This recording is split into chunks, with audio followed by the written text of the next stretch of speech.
এবার কঠিনভাবে ফেঁসে যাচ্ছে সেনাপ্রধান। যে কোনো মুহূর্তে সেনাপ্রধান ওয়াকারুজ্জামানকে গ্রেপ্তার করা হবে। আনন্দটা ধরে রাখতে পারছি না, আনন্দটা ধরে রাখতে না পেরে আপনাদের সাথে শেয়ার করতে আসছি নিউজটা।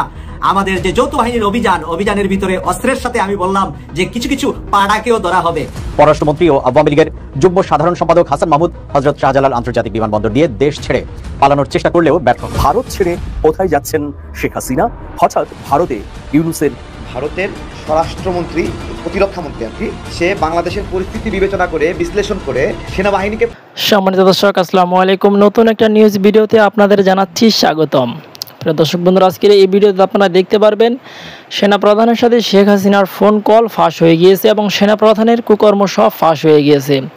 প্রিয় দর্শক বন্ধুরা, আজকের এই ভিডিওতে বিস্তারিতের মাধ্যমে আপনারা সব কিছু দেখতে পারবেন। সেই সাথে দেখতে পারবেন আজকের এই ভিডিওতে জামায়াত বুঝবে বা বিএনপি বুঝবে জামায়াত কি জিনিস, বা জামায়াত বুঝবে বিএনপি কি জিনিস, এমন তথ্য জানিয়ে কিন্তু কথা বলেছে গণমাধ্যম। প্রিয় দর্শক বন্ধুরা, আজকের এই ভিডিওতে আপনারা বিস্তারিতের মাধ্যমে সব কিছু দেখতে পারবেন। সেই সাথে জাহিরটা কি কিছু গুরুত্বপূর্ণ আলোচনা করছে শেখ হাসিনার পলায়নের 1 মাস পূর্তি নিয়ে। প্রিয় দর্শক বন্ধুরা, আজকের এই ভিডিওটি স্কিপ না করে সম্পূর্ণ দেখলে অনেক কিছু জানতে পারবেন এবং বুঝতে পারবেন। বেশি কথা বলবো না, আপনাদের বিস্তারিত ভিডিওতে নিয়ে যাব। বিস্তারিত ভিডিওটি দেখার আগে একটি রিকোয়েস্ট থাকবে, যারা এখন এই চ্যানেলটি সাবস্ক্রাইব করে রাখেননি, চ্যানেলটি সাবস্ক্রাইব করে দিয়ে পাশে থাকা বেল আইকনটি বাজিয়ে রাখুন। ইতিমধ্যে যারা সাবস্ক্রাইব করে দিয়েছেন সকলকে জানাচ্ছি অসংখ্য ধন্যবাদ। প্রিয় দর্শক বন্ধুরা, চলুন তাহলে এই ভিডিওতে একটি লাইক দিয়ে আমরা বিস্তারিত ভিডিওগুলো একের পর এক মোবাইলের স্ক্রিন থেকে দেখে আসি। মস্তানি হচ্ছে না, খাবার বন্ধ থাকবে না, সব ওই মস্তানি বেরিয়ে গেছে। সেনাবাহিনী ঢুকিয়ে ভারত রংপুর আর চিটাগাঁও দুটো অঞ্চল ভারত নিয়ে নেবে। শেখ হাসিনার পতনের পর ভারতীয়দের আচরণ মানসিক ভারসাম্য হারানো রোগীর মতো হয়ে গিয়েছে। কখনো বাংলাদেশকে দখল করে নেওয়ার হুমকি দিচ্ছে, আবার কখনো বাংলাদেশিদের খাবার বন্ধ করে শিক্ষা দেওয়ার কথা বলছে। এখন ভারতীয়রা বলছে মোদী সরকার সেনাবাহিনী পাঠিয়ে বাংলাদেশের রংপুর এবং চট্টগ্রামকে দখল করে নেবে। বাংলাদেশের ভয়ে ভারতীয়দের পাকাপাকি যে শুরু হয়ে গিয়েছে তার প্রমাণ আমাদের আজকের এই ভিডিও। ভারতের 7 সিস্টার্স বাংলাদেশের দখলে চলে আসার এক বিস্তর সম্ভাবনা দেখা দিয়েছে। এবার তাই বাংলাদেশকে পাল্টা আক্রমণের হুমকি দিয়ে রংপুর এবং চট্টগ্রামকে দখল করে নেওয়ার কথা বলছে ভারতীয়রা। বাংলাদেশি হিন্দুদের নিরাপত্তার অজুহাতে রংপুর ও চট্টগ্রাম দখল করতে চায় ভারত। ভারতের নজর এখন কেন রংপুর এবং চট্টগ্রামের উপর? 7 সিস্টার্সের সাথে চট্টগ্রাম এবং রংপুরের সম্পর্ক কোথায়? তোমরা রংপুর এলাকাটা, যেটা উত্তরবঙ্গের দিনাজপুরে পড়ে আছে, রংপুর, এই ম্যাপে দেখুন রংপুর, ভারত ওখানে সেনাবাহিনী পাঠিয়ে ওখানে হিন্দুদের ওখানে বসিয়ে, তারপরে যেমন আমাদের 1947 সালে যেমন একটা হয়েছিল, সম্পত্তি বদলাবদলি হয়েছিল, তেমন ভাবে একটা ব্যবস্থা করার ভারত চেষ্টা করবে। নিজের খরচায়, আপনাদের খরচা করতে হবে না, আপনারা শুধু রংপুর জায়গাটা দিন, আর ওদিকে হচ্ছে আপনার চট্টগ্রাম। এই দুটো জায়গা ভারত বলবে বাংলাদেশকে যে এই দুটো জায়গা আমাদের দিন, আমরা আমাদের খরচায় আমরা ওখানে সমস্ত হিন্দুদের বসিয়ে দেবো। আর বাংলাদেশের পক্ষে এখন না বলার কোনো জায়গা নেই। ভারত যদি শক্ত হয়, না বলার কোনো জায়গা নেই। ভারত কিন্তু চারদিক দিয়ে ঘিরে রেখে দিয়েছে। এই যে এত মস্তানি হচ্ছে না, খাবার বন্ধ থাকবে না। পেট এমন জিনিস, যখন পেটের জ্বালা তখন দেখবেন সব ওই মস্তানি বেরিয়ে গেছে। ভারত তখন সেনাবাহিনী ঢুকিয়ে ভারত রংপুর আর চিটাগাঁও দুটো অঞ্চল ভারত নিয়ে নেবে। ভারত নিয়ে ওইখানে হিন্দুদের টেনে এনে ওখানে বসিয়ে দেবে। ঘর বাড়ি সম্পত্তি যা যা করে দেওয়ার সব ভারত সরকার করে দেবে। Permanent settle. নতুন বাংলাদেশ ভারতের জন্য কলাকাটাতে পরিণত হয়েছে। এতদিন বাংলাদেশে ভারতের গোলাম সরকার ছিল, ফলে ভারতকে শিলিগুড়ি করিডোর এবং 7 সিস্টার্সকে নিয়ে এত চিন্তা করতে হয়নি। তবে এখন বাংলাদেশের ক্ষমতায় রয়েছে স্বাধীন সরকার, ফলে ভারতের ভয় বাংলাদেশ 7 সিস্টার্স দখল করে ফেলার। এই সমস্যার সমাধানের জন্য ভারত রংপুর এবং চট্টগ্রামকে দখল করতে চায়। ভৌগোলিক ম্যাপ দেখলেই ভারতের ষড়যন্ত্র এবং উদ্দেশ্য স্পষ্ট হয়ে যাবে। রংপুর বিভাগ ভারতের সবচেয়ে দুর্বল অংশ শিলিগুড়ি করিডোর বা চিকেন নেকের সাথে বর্ডার শেয়ার করে, ফলে রংপুরকে দখল করতে পারলে তাদের চিকেন নেককে নিয়ে চিন্তা থাকবে না। ভারত জানে যতদিন শিলিগুড়ি করিডোর নামক এই চিকেন নেক থাকবে ততদিন তাদের বাধ্য হয়েই বাংলাদেশের সাথে সুসম্পর্ক বজায় রাখতে হবে। অন্যদিকে চট্টগ্রাম দখল করতে চায় ভারত, কারণ এতে উত্তর 7 সিস্টার্স সমুদ্রের রাস্তা পেয়ে যাবে। এতে করে বাংলাদেশের উপর নির্ভরশীলতা ভারতের একেবারেই কমে যাবে। এজন্যই ভারতীয় গোয়েন্দা সংস্থা বাংলাদেশে হিন্দু নির্যাতনকে হাইলাইটস করে আরও একটি ইস্যু তৈরির পরিকল্পনা করছে। তবে ভারত খুলনা কিংবা সিলেটের উপর নজর না দিয়ে কেন রংপুর কিংবা চট্টগ্রামকে দখল করতে চাইছে? বাংলাদেশের সবচেয়ে বেশি হিন্দুর বসবাস খুলনা এবং সিলেট বিভাগে। ভারত হিন্দুদের কথা বলে রংপুর ও চট্টগ্রামকে দখল করতে চাইছে কেন? দুয়ে 4 মিলালেই দেখা যাবে ভারত ভয়ে আছে বাংলাদেশের 7 সিস্টার্স দখল নিয়ে। তাই মিথ্যা প্রপাগান্ডা ছড়িয়ে বাংলাদেশের সেনাবাহিনী পাঠিয়ে দখল করতে চায় ভারত। ভারতীয়দের বলতে চাই, ভারতীয় সেনাবাহিনী বাংলাদেশে আসবে ঠিকই, কিন্তু ফিরে যেতে পারবে না। 1971 সালের পাক বাহিনীর থেকেও কঠিন পরিণাম ভোগ করতে হবে। ব্যর্থ হয়েছে ভারত সরকার। তবে বলে রাখা ভালো যে শেখ হাসিনাকে বিভিন্ন দেশে পাঠাবার যে উদ্যোগ, সেটা তাদের পক্ষ থেকে হয়নি, সেটা হয়েছে ভারতীয় বিজেপি সরকারের পক্ষ থেকে। এ পর্যন্ত যত দুতিয়ালি হয়েছে সবই ভারতের কূটনৈতিক চ্যানেলে হয়েছে।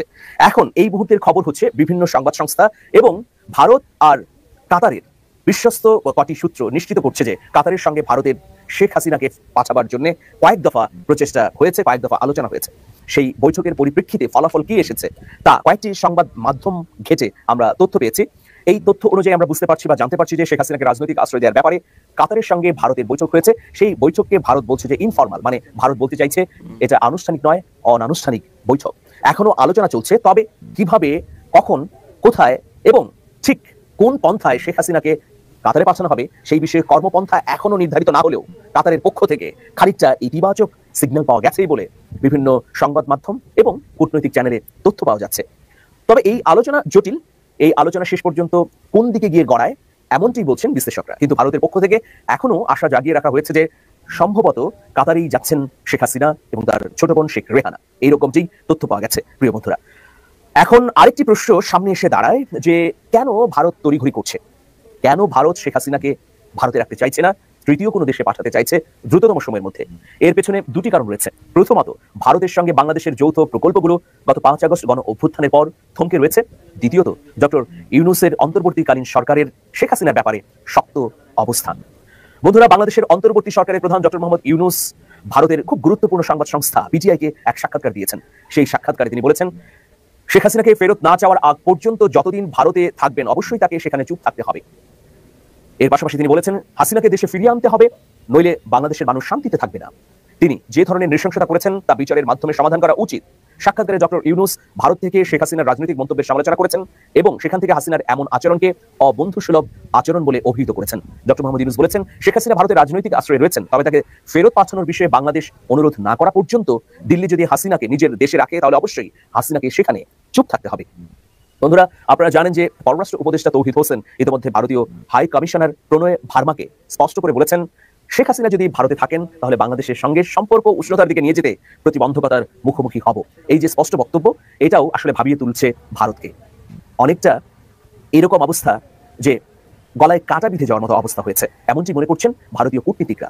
সর্বশেষ যে ফোন আলাপটা ভাইরাল হয়েছিল সাবেক প্রধানমন্ত্রী শেখ হাসিনার, তিনার ব্যক্তিগত জীবনে বেশিরভাগ সিদ্ধান্ত তিনি হুটহাট নিয়েছেন, আর এগুলো সাজা এই মুহূর্তে তার দলও পাচ্ছে, তিনিও পাইছেন, নেতার দেশে থেকে নেতাকর্মীরাও পাবেন। তবে হয়তো চুপচাপ তিনি থাকলে অনেকটা নিজের জন্য ভালোই থাকতো। গতকালকে নিউজটা দিয়েছি, শেখ হাসিনার ইস্যুতে ডক্টর মোহাম্মদ ইউনূস ভারতের গণমাধ্যমকে দেওয়া সাক্ষাৎকারের পরে যেই সিদ্ধান্ত এবার সামনে আসছে, ভাই এতদিন যাবত দুইজন টুপিওয়ালা দাড়িওয়ালা মানুষ একসাথে বসে যদি কোথাও কথা বলছে, জামাত বলে যেন চালান দিয়ে দিছে, ছাত্রলীগের নেতাকর্মীরা দাড়ি টুপি পাঞ্জাবি পরা কাউকে দেখলেই শিবির বলে যেমন থানাতে দিয়ে দিছে, এই মুহূর্তে যদি আওয়ামী লীগের বা ছাত্রলীগ যুবলীগ কোথাও ওইটা মিটিং মিছিল করতে যায় একই স্টাইলে তাদেরকে ধরে কিন্তু থানায় দেওয়ার মতন আইন তৈরি হয়ে যাচ্ছে ওয়ান কাইন্ড অফ। কারণ আওয়ামী লীগের রাজনীতি এই মুহূর্তে বাংলাদেশে নিষিদ্ধ ঘোষণা করা হচ্ছে, তবে এটা সংবিধানে নিষিদ্ধ করা হচ্ছে না, নতুন করে একটা সিদ্ধান্ত নেওয়া হচ্ছে, রাজনীতি করা যাবে তবে এত তাড়াতাড়ি না। আর গতকালকে ডক্টর ইউনূস বলছিল শেখ হাসিনাকে বা গণমাধ্যমের উদ্দেশ্যে ভারতীয় মিডিয়ার মাধ্যমে যে মুখটা চুপ রাখেন, আপনি যত চুপ থাকবেন তত ভালো। ভারতের বলছে ওনারা চুপ করেন। এখন দেখেন ঝামেলা কোনটা আসছে। আওয়ামী লীগের রাজনীতিকে নিষিদ্ধ করার জন্য হাইকোর্টের মধ্যে একটা রিট করা হয়েছিল, তো সেই রিটটাকে খারিজ করে দেওয়া হলেও গতকালকে একটা সিদ্ধান্ত হয়েছে আমাদের কি বলা হয় উপদেষ্টারা যারা আছেন তাদের বিশেষ বৈঠকে। তো কি সিদ্ধান্ত আসছে? ছাত্র জনতা যে হত্যা হয়েছে সেটার সম্পূর্ণ বিচার নিশ্চিত না হওয়া পর্যন্ত পরাজিত ফ্যাসিবাদী শক্তিকে মানে বাংলাদেশ আওয়ামী লীগকে পুনর্বাসিত করার কোনো সুযোগ দেবে না অন্তর্বর্তীকালীন সরকার। আপনার প্রধান উপদেষ্টা ডক্টর মোহাম্মদ ইউনূসের নেতৃত্বে উপদেষ্টা পরিষদের বৈঠকে এই সিদ্ধান্ত ফাইনাল করা হয়েছে, জানিয়েছেন শ্রম কর্মসংস্থান এবং যুব ও ক্রীড়া উপদেষ্টা আসিফ মাহমুদ সজীব ভুইয়া। বৈঠক শেষে সন্ধ্যায় ফরেন সার্ভিস একাডেমিতে আয়োজিত সংবাদ সম্মেলনে তিনি বলছেন যে উপদেষ্টা পরিষদের বৈঠকে আলোচ্য সূচিতে থাকা অন্যান্য প্রসঙ্গ নিয়েও কথা বলেছে। তিনি বলছেন যে ফ্যাসিবাদী শক্তি বিভিন্ন উপায়ে সংগঠিত হওয়ার চেষ্টা চালিয়ে যাচ্ছে। শেখ হাসিনা পতনের এবং ভারতের পালিয়ে যাওয়ার 1 মাস পূর্তি হলো আজ। সাধারণত 1 বছর পূর্তিতে আমরা খুব ঘটা করে স্মরণ করি, কিন্তু আজ 1 মাস পূর্তিতেই আমি দেখছি আমাদের উচ্ছ্বাস ছাপিয়ে উপচিয়ে পড়ছে বলবো। ফেসবুকে আমরা আমাদের কথাবার্তা লিখছি, আজ কর্মসূচিও আছে, ছিল আই বেটার সে, কারণ হলো বৈষম্য বিরোধী ছাত্র আন্দোলন, তারা শহীদ মার্চের আয়োজন করেছে। এছাড়াও আমরা আমাদের মতো করে আলোচনা করছি নিজেদের মধ্যে সামাজিক মাধ্যমে, যেহেতু উচ্ছ্বাস এখন অনেক বেশি। 1 মাস পূর্তিতে এই 5 তারিখ আমাদের স্মরণে থাকবে। আমরা যারা এই ঘটনার সাক্ষী হলাম, অন্তত যাদের এই বোঝার বয়স হয়েছে, তাদের এটা আজীবনের একটা স্মৃতি হয়ে থাকবে, এগুলো স্মৃতি হয়ে থাকে। 71-এর বিজয় অনেকেই দেখেনি, আমাদের অনেকের জন্ম হয়েছে তার অনেক পরে, তাই ওই বিজয়টা না দেখে এটাকে আমরা তুলনা করছি। এমনকি এরশাদ পতনের পরও আমি বিশ্বাস করি, আমি অনেক ছোট ছিলাম কিন্তু যতদূর মনে পড়ে, কিন্তু এমনকি যারা দুটো ঘটনায় যথেষ্ট বয়সে দেখেছেন তারাও যদি কম্পেয়ার করেন এটাকে এগিয়ে রাখেন অনেকটা। কারণ হলো এরশাদের স্বৈরাচারের যে সময়টা ছিল এবং সেই সময় স্বৈরাচারী ব্যবস্থা যে ধরন ছিল, আমরা আজকের শেখ হাসিনার মাফিয়া স্টেট কায়েমের সাথে তুলনা করলে আমি প্রায় বলেও এটাকে মোটামুটি গণতান্ত্রিক শাসন ব্যবস্থাই মনে হওয়ার কথা। সো অত্যাচার নিপীড়নের মাত্রা যত বেশি ছিল, ওটার অবসানে আনন্দের মাত্রাও তত বেশি হবার কথা, এবং সেটাই হয়েছে। ফলে আমরা উচ্ছ্বাস করছি, খুব স্বাভাবিক, করব। কিন্তু একটা কথা খুব জরুরি, আমার মনে হয় ভবিষ্যতের বাংলাদেশে আমরা ভবিষ্যতের প্রতি মাসে স্মরণ করব না, আমরা বছরে স্মরণ করব। 5 আগস্ট ঘটনাচক্রে আওয়ামী লীগের পতনের দিনগুলো অগাস্টে হয়, দুটো ঘটনা মিলে গেল। যাই হোক, 5 আগস্ট আমরা পালন করব, উদযাপন করব। কিন্তু একটা জিনিস খুব জরুরি, আমাদের টেন্ডেন্সি হচ্ছে আমরা আসলে দিনের শেষে সব কিছুকে এক ধরনের রিচুয়ালে পরিণত করি। আজ থেকে 10, 15, 20 বছর, 25 বছর, 30 বছর পর 5 আগস্ট 2024 কি হয়েছিল সেটা স্মরণ করা হবে, নিশ্চিতভাবেই হবে। সেই স্মরণের মধ্যে দেখা যাবে প্রচুর রিচুয়ালস যুক্ত হয়েছে। আমরা অনেক কিছু করছি, আমাদের অনেক গান তৈরি হবে, আমাদের কবিতা তৈরি হবে, আমরা গান গাইবো, আমাদের কবিতা পাঠ হবে। আমরা নিশ্চিতভাবে আমাদের এই সময়কার শহীদদের, আহতদের তথ্য নিয়ে আমরা নিশ্চিতভাবে কোনো মেমোরিয়াল বানাবো, সেখানে আমরা যাব, আমরা সেখানে নানাভাবে উদযাপন করব। এটাকে ঘিরে নাটক তৈরি হবে, এটাকে ঘিরে ফিল্ম তৈরি হবে, অনেক কিছু হবে, এগুলো হবে। দ্যাটস ফাইন, আমি এগুলোকে খুবই পজিটিভ মনে করি। কিন্তু কোনো কিছুকে শুধু রিচুয়ালের জায়গায় নামিয়ে আনা, এই জায়গাটায় যেন আমরা সতর্ক থাকি। আমি বিশ্বাস করি এক অভাবনীয় সুযোগ আমাদের এসছে, আমরা এই দিনটাকে স্মরণ করে আমরা আসলে কি চেয়েছিলাম। আমরা শেখ হাসিনাকে চাইনি কেন? শেখ হাসিনাকে কেন ফেলে দেওয়ার জন্য আমরা জীবনের ঝুঁকি নিয়েছিলাম? রাস্তায় নেমে এসেছিল মানুষ, যারা জীবনের ঝুঁকি নিয়ে নেমে এসেছিল। আরো নানামা মানুষেরও বহু মানুষ ঝুঁকিমুক্ত ছিলেন না, এই ঝুঁকিটা নিয়েছিল মানুষ কেন? আমরা আসলে শেখ হাসিনাকে না, আমরা আসলে যে বাংলাদেশ দেখতে চেয়েছিলাম, দেখেছি শেখ হাসিনা সেই বাংলাদেশটাকে শেষ করে দিয়েছেন। তার বাবা একবার করেছিলেন 1975-এর 4র্থ সংশোধনীর মাধ্যমে, ধ্বংস করে দিয়েছিলেন বাংলাদেশের গণতান্ত্রিক ব্যবস্থাটাকে, একদলীয় শাসনে পরিণত করেছিলেন। তবে আমি এটাও বলি, তিনি অন্তত সৎ ছিলেন, উনি বলে কয়ে সংবিধান সংশোধন করেছিলেন। এবং তাতে যেটা হয়েছিল, বিরোধী দল যেহেতু ছিল না, বিরোধী দলকে যা তা রকম দমন পীড়ন করে, এমনকি নির্বাচনী ব্যবস্থাটাকে ধ্বংস করা, এগুলো তার জন্য জরুরি ছিল না। কিন্তু শেখ হাসিনা যেহেতু কাগজে কলমে সেটা করেননি, বা ডিফ্যাক্টো করেছেন, নানান কূটকৌশলের মাধ্যমে করেছেন, ফলে তার অত্যাচার নিপীড়নের মাত্রা তার বাবা বিরোধীদেরকে যতটা করেছেন তার চেয়ে 1000 গুণ বেড়ে গিয়েছিল। শুধু সেটা না, এই অবৈধ ক্ষমতায় থাকার ফলে বাংলাদেশ আর রিপাবলিক ছিল না। আমি বহু সময়, আমরা এখন যেখানে বাস করছি এটা রিপাবলিক না, এটা রিপাবলিক না। উনি সবকিছু, সব প্রতিষ্ঠান ভেঙে ফেলেছেন। স্টেটে কোনো সেপারেশন অফ পাওয়ার ছিল না, কোনো সংসদ কাজ করছিল না, কোনো জুডিশিয়ারি না, নির্বাচন কমিশন না, বা কোনো কমিশন, সেটা সাংবিধানিক হোক বা আইন দ্বারা তৈরি কোনো প্রতিষ্ঠান হোক, কিছুই ছিল না। জাস্ট এক ব্যক্তি যা চেয়েছেন তাই হয়েছিল। আগেও একদিন বলেছিলাম, 14th লুই ফ্রান্সের, উনি বলেছিলেন আম দ্য স্টেট। যখন তার ওই সময়কার একটা মোটা দাগের একটা পার্লামেন্ট মতো ছিল, যখন তারা বাধা দিচ্ছিল তার কিছু ক্ষেত্রে, উনি সেটা থেকে অতিক্রম করার জন্য বলছেন তুমি কে, আম দ্য স্টেট, সো আমি যা বলি তাই হবে। So Sheikh Hasina became the state. আমরা এটা চাই না, কোনোদিনও চাই না। এটা সেই মধ্যযুগীয় রাজা রাজরার সময়ের কথা, যখন রাজা রানী সম্রাজ্ঞী সম্রাটরাই হতেন স্টেট। আমরা একটা গণতান্ত্রিক ব্যবস্থা চেয়েছি, আমরা বিশ্বাস করেছি গণতান্ত্রিক ব্যবস্থা ডেসপাইট ইটস প্রবলেমস। হ্যাঁ, গণতান্ত্রিক ব্যবস্থার প্রবলেম তো আছেই, সারা পৃথিবীতে সবচেয়ে বিকশিত যে গণতান্ত্রিক ব্যবস্থাগুলো আছে সেগুলোতেও কিছু না কিছু প্রবলেম আছে। সেই প্রবলেমের মধ্যে আমরা চেয়েছি একটা গণতান্ত্রিক ব্যবস্থার মধ্যে আমরা বিকশিত হব, এবং এতে ধীরে ধীরে আমাদের নাগরিকদের যা যা চাওয়া, যেমন রাষ্ট্র তারা চান, যেমন অর্থনীতি তারা চান, যেমন কল্যাণ তারা চান, সেটা আস্তে আস্তে অর্জিত হবে। সুতরাং এই দিনটা ওটার সিম্বল হয়ে ওঠা উচিত, আমাদের এক্সপেকটেশনের সিম্বল। শেখ হাসিনাকে পরাস্ত করলাম, কিন্তু আমরা সেই রকম একটা রাষ্ট্র গঠন করতে পারিনি মোটা দাগে। এই মুহূর্তেই আস্তে আস্তে সেটাকে অনেক সুন্দর একটা জায়গায় নিয়ে যাওয়ার স্বপ্ন আমরা দেখি, কিন্তু যদি ওই রাষ্ট্র করতে না পারি, অর্থহীন হয়ে যাবে শেখ হাসিনার পতনটা। এটা আমাদের মনে রাখা খুব দরকার। সো এই দিনটাতে আমার মনে হয় ভবিষ্যতেও, আমরা তো আজকে মাসপূর্তি করছি, উচ্ছ্বাস আছে, আনন্দ আছে, শেখ হাসিনাকে ফেলে দেওয়ার এবং তাকে লেজ গুটিয়ে ভারতে পালিয়ে যাওয়া দেখার যে আনন্দ, এই ভদ্রমহিলা যা করেছেন এই জাতির ওপরে, এই মানুষের ওপরে, সেই জায়গা তাকে এই জায়গায় দেখার আনন্দ তো আসলে তুলনা দিচ্ছে, আমরা উদযাপন করি। কিন্তু আস্তে আস্তে আস্তে আস্তে আমাদের এই আলাপগুলো ভবিষ্যতের জন্য, এই 5 আগস্ট হবে আমাদের সেই অভিব্যক্তি, আমাদের ইন্টারনাল এক্সপেকটেশনের যে অভিব্যক্তি, যে এইরকম একটা ব্যবস্থার মধ্যে আমরা যাতে কোনোভাবেই আড্ডা ঢুকি, সেটা এবার ভবিষ্যতে অন্য কোনো দল, অন্য কোনো ব্যক্তি যদি কায়েম করতে চায়, এটাই আমাদের সংগ্রামের প্রেরণা যাতে হয়ে থাকে। আমরা সবাই এত কিছু বুঝে হয়তো এই মুভমেন্টে পার্টিসিপেট করিনি, আমরা কষ্টে থেকেছি। একজন স্ট্রিট চিলড্রেন যখন ওখানে গেছেন, ওই শিশু জানতেন যে তিনি খেতে পারছেন না ঠিক মতো, আগে যে অবস্থাটা ছিল। সুতরাং এই যে ব্যবস্থাটাকে ধ্বংস করার পরিণতির ফল কিন্তু আমরা বুঝি বা না বুঝি, আমরা প্রত্যেকে তার মতো করে ফেস করেছি।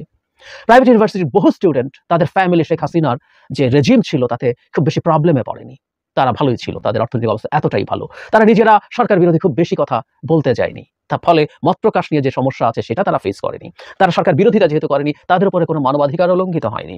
কিন্তু তারা তাদের বন্ধুদেরকে গুলি খেয়ে মরে যেতে দেখেছে, তারা দেখেছে তাদের বন্ধুরা আহত হচ্ছে, অন্ধ হচ্ছে, সেটা তারা নিতে পারেনি।